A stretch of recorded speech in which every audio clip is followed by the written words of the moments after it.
Telugu Desam party అధినేత నారా చంద్రబాబు నాయుడు గారు, అట్లాగే మా యువ నాయకుడు నారా లోకేష్ బాబు గారు ప్రజల నుంచి ఒక క్రమ పద్ధతిలో ఎక్కడికక్కడ అర్జీల స్వీకరణ జరగాలని, సాధ్యమైనంత వరకు వాటిని పరిష్కరించాలని నిర్ణయం తీసుకున్నారు. దాంట్లో భాగంగా ఇప్పటికీ అనేక సార్లు మేము ప్రజా దర్బార్ పేరుతో ప్రజల నుంచి వినతులు స్వీకరించాం. ఇది నిరంతరము కొనసాగే ప్రక్రియ. PGRSలో అప్లోడ్ చేయడం, వాటికి సంబంధించిన చర్యలు సంబంధిత అధికారులు ఏం తీసుకున్నారో, తీసుకోకపోతే ఎందుకు తీసుకోలేదో సమీక్ష చేయడం జరుగుతుంది. కాబట్టి ప్రజలకు, అర్జీదారులకు నేను ఒకటే విజ్ఞప్తి చేస్తా ఉన్నాను. మీరు ఇచ్చే ప్రతి అర్జీకి సంబంధించిన అంశాలు ఆయా శాఖల ఉన్నతాధికారుల దృష్టికి కూడా వెళ్తాయి.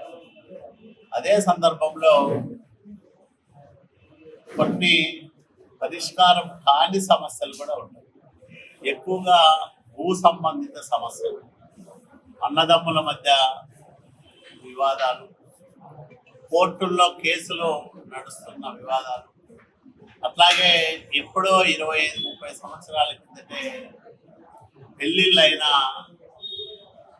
ఆ ఇంటి ఆడపడుచులు చేస్తున్న క్లైములు, ఇట్లాంటివి అనేకం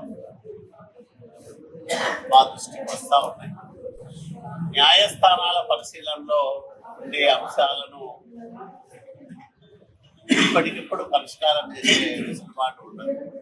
అదే రకంగా రీసర్వే జరిగిన గ్రామాలు కొన్ని కొత్త సమస్యలు వచ్చాయి. అట్లాగే కొన్ని ఇప్పుడు రాయదుర్గం నియోజకవర్గంలో 2 స్పెసిఫిక్ సమస్యలను మీ దృష్టికి తీసుకొస్తారు. మల్లపనగుడి గ్రామం ఉంది. ఆ గ్రామంలో రైతులకు సంబంధించిన పొలాలన్నీ కూడా అటవీ శాఖ ఖాతాల్లోకి ఎక్కినాయి. సో ఎవరైనా క్రయ విక్రయాలు చేసుకోవాలంటే ఇబ్బంది. అట్లాగే వాళ్ళకి ప్రభుత్వం నుంచి ఏదైనా సౌకర్యాలు రావాలంటే సమస్యగా మారింది. అట్లాగే ఇప్పుడు మళ్ళా జాయింట్ LPFలు ఉండడం వల్ల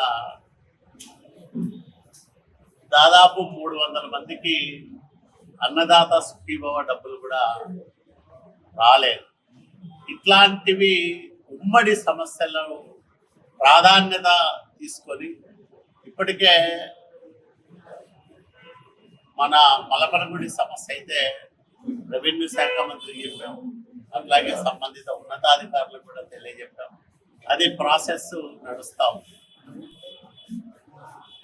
ఇప్పుడు ఇట్లాంటివి ఉమ్మడి సమస్యలు ఉన్నప్పుడు దాన్ని అత్యంత ప్రాధాన్యత క్రమంలో పెట్టి పరిష్కారం చేయడం జరుగుతుంది. ఈ రకంగా వ్యక్తిగతమైన అవసరాలు ఇప్పుడు నాకు 56 అర్జీలు వచ్చాయి. దీంట్లో ఎక్కువ మంది పెన్షన్లు కావాలని, ఇంటి స్థలం కావాలని ఇచ్చినారు. అయితే ఈ రెండింటికంటే 2 ఎక్కువ వచ్చిన అర్జీలు భూ సంబంధిత సమస్యలకు సంబంధించి.